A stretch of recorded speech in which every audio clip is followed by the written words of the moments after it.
पहले की बात है। जुंगनपुर नाम के गांव में सुधीर अपनी पत्नी राधा के साथ रहा करता था। उन दोनों की शादी को 2 साल हो गए थे। तभी राधा को पता चला कि वो प्रेग्नेंट है। कुछ ही दिनों में राधा ने एक सुंदर सी बच्ची को जन्म दिया, मगर राधा और सुधीर बच्ची होने पर खुश नहीं थे। वो थोड़े से उदास हो गए। देखो, हमारी किस्मत कितनी खराब है। मुझे तो पहली संतान ही लड़की हुई। मैं तो इसका मुंह भी देखना नहीं चाहता। भगवान ही हमसे रूठे हुए हैं, इसीलिए तो हमें बेटी हुई है। मेरी सहेलियां नीता और मीता को तो देखो, पहले उन्हें लड़के हुए हैं। दोनों कितनी भाग्यशाली है। अब तो मुझे लगता है इंतजार ही करना पड़ेगा। आशा करते हैं अगली बार लड़की ना हो। अगर किस्मत में हुआ तो लड़का ही होगा। आप शुभ शुभ सोचिए। मैं तो हमेशा शुभ ही सोचता हूँ। अगली बार अगर लड़की हुई तो हम कहीं के नहीं रहेंगे। जाने दीजिए, चलो मैं आपको खाना परोसती हूँ। ऐसा कहकर राधा सुधीर को खाना परोसती है।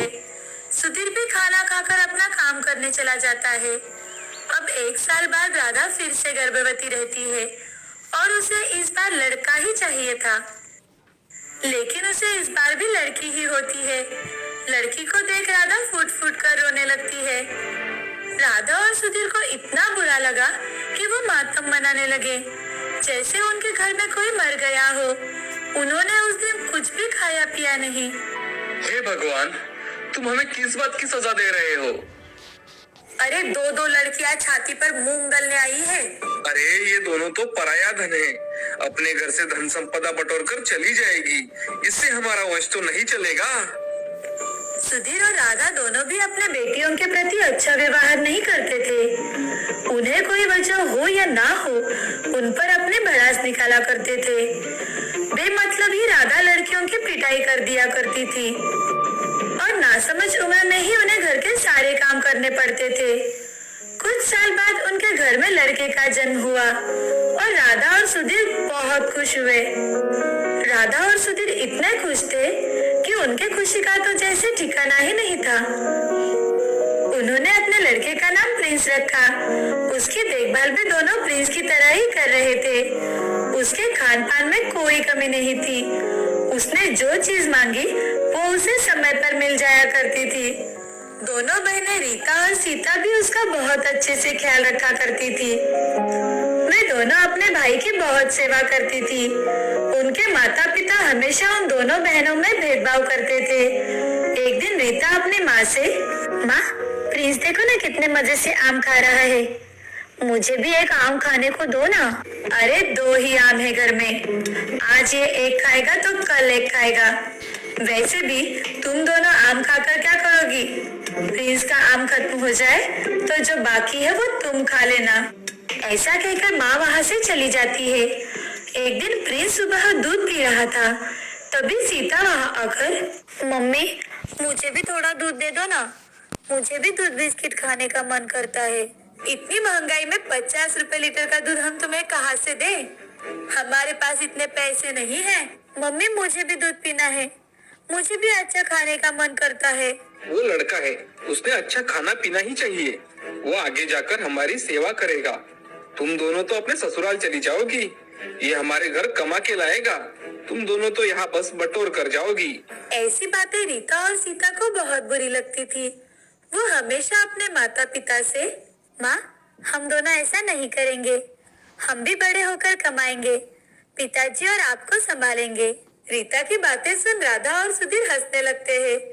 प्रिंस के लिए कपड़े हमेशा अच्छे आते थे और दोनों लड़कियों के लिए कपड़े हमेशा सस्ते, जिनसे केवल शरीर ढका जा सकता था, मगर दिखने में वे बिल्कुल भी खूबसूरत नहीं होते थे। प्रिंस के कपड़े कितने अच्छे होते हैं, काश हमें भी अच्छे कपड़े पहनने को मिलते। हाँ रीता, बाकी के लड़कियों के कपड़े कितने अच्छे होते हैं और वो कितना सस्ती है, वो दिखने में भी बेहद सुंदर होती है। हाँ सीता, हमारे नसीब में नहीं है ये कपड़े। उनके पिताजी उन्हें साफ कह देते हैं कि हमारी इतनी औकात नहीं है कि तुम्हारे लिए नए कपड़े खरीद कर ला सके, और वो तो लड़का है लड़का, उसे तो हमें अच्छे कपड़े पहनाने ही है। वो अच्छे स्कूल में जाता है तो उसकी इंसल्ट भी नहीं होनी चाहिए। तुम दोनों का क्या? तुम दोनों तो सरकारी स्कूल में जाती हो, इसलिए ज्यादा वक्त तुम दोनों घर पर ही रहती हो। जाने दो, वो हमारा छोटा भाई है। चलो हम खेलने चलते हैं। दोनों बहनें जब भी सरकारी स्कूल में जाती थी तो उनकी माँ सुधीर से, इन दोनों बच्चों का हमें कोई खर्चा नहीं आएगा। हाँ, इनका एडमिशन सरकारी स्कूल में होने के कारण उन्हें स्कॉलरशिप और कपड़े भी मिल जाएंगे। हमें अब इनका कोई टेंशन नहीं है। इतना सारा खर्च बचेगा तो हम प्रिंस को इंग्लिश मीडियम में डाल पाएंगे। हाँ, तुम सही कह रही हो राधा। अच्छी पढ़ाई होगी तो वो जीवन में कुछ बन सकेगा।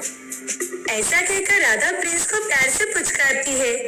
दोनों के लाड़ प्यार की वजह से प्रिंस बिगड़ने लगा था। उसे ढेर सारे रुपए मिलते थे, मगर वो उन रुपयों को खाने में या फिर मजे करने में ही उड़ा देता था। थोड़े ही दिनों के बाद प्रिंस की जरूरतें बढ़ती चली गई और वो घर से बहुत सारे पैसे लेकर जाने लगा। सुधीर और राधा भी बेझिझक उसे पैसे दे दिया करते थे। एक दिन प्रिंस अपने पिताजी से, पिताजी मुझे 20,000 रुपए चाहिए। 20,000? वो क्यों चाहिए बेटा? पिताजी, मेरे स्कूल में सभी लड़के पिकनिक के लिए जा रहे हैं और वहाँ जाकर ढेर सारी शॉपिंग भी करनी है, इसलिए मुझे पैसे चाहिए। मैं इतने पैसे कहाँ से लाऊं? मेरे पास तो इतने पैसे नहीं है।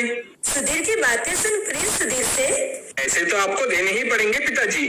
ये बातें सुन सुधीर मन में दुखी हो गया और अपने दोस्त से पैसे उधार में लेकर वही पैसे प्रिंस को लाकर दिए।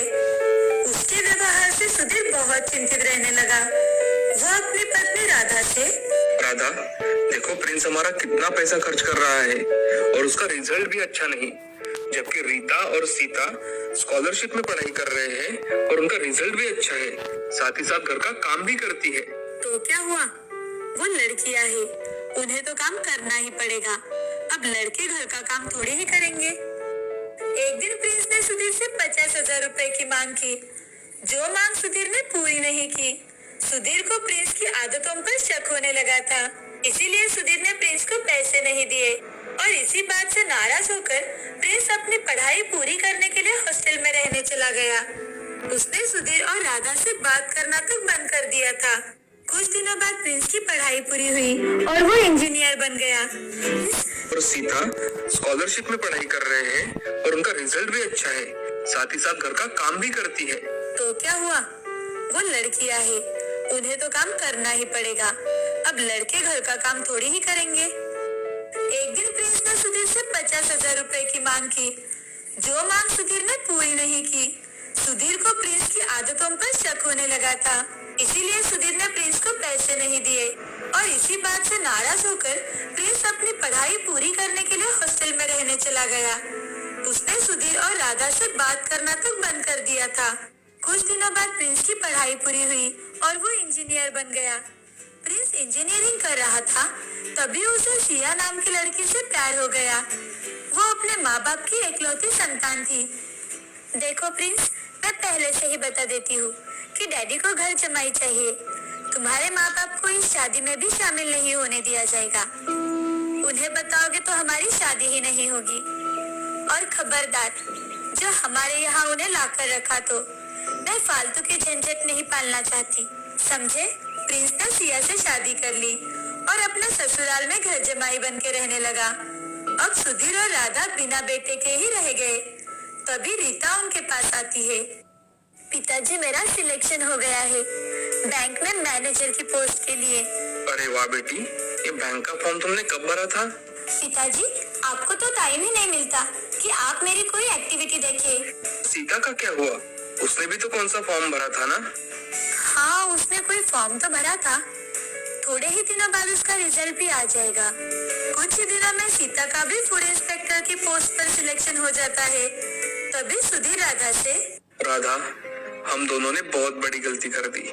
हमने हमेशा अपने दोनों बेटियों के साथ भेदभाव किया और अपने बेटे पर अंधाधुंध खर्च किया, लेकिन देखो वो कितना स्वार्थी निकला। आज उसे अपने माँ बाप बोझ लगने लगे हैं और हमारी बेटियां इतनी समझदार होते हुए भी हमने उन्हें नजरअंदाज किया। सुधीर और राधा की आंखों में से पछतावे के आंसू निकल रहे थे। ये देखकर रीता और सीता उनके पास आकर, सीता, पिताजी और माँ मेरे साथ रहेंगे।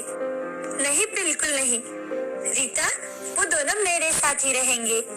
उनकी बातें सुनकर सुधीर और राधा हंसने लगते हैं और तभी सुधीर रीता और सीता से, बच्चियों, हम दोनों ने तुम्हारे साथ जो भेदभाव किया उसके लिए हमें माफ कर दो। हाँ मेरी बच्चियों, हम दोनों को माफ कर दो। चलो अब हम सब साथ में ही रहेंगे और हाँ, एक ही जगह रहेंगे। ऐसा कहकर रीता और सीता अपने माँ पिताजी के गले लग जाती है। हमेशा बेटा और बेटी में समानता रखनी चाहिए और उन दोनों में कभी भी भेदभाव नहीं करना चाहिए। इस कहानी से हमें ये सीख मिलती है कि हमें जिंदगी में कभी भी लड़का और लड़की में भेदभाव नहीं करना चाहिए। बेटा बेटी एक समान होती है, उन्हें समान अधिकार तथा शिक्षण देना चाहिए।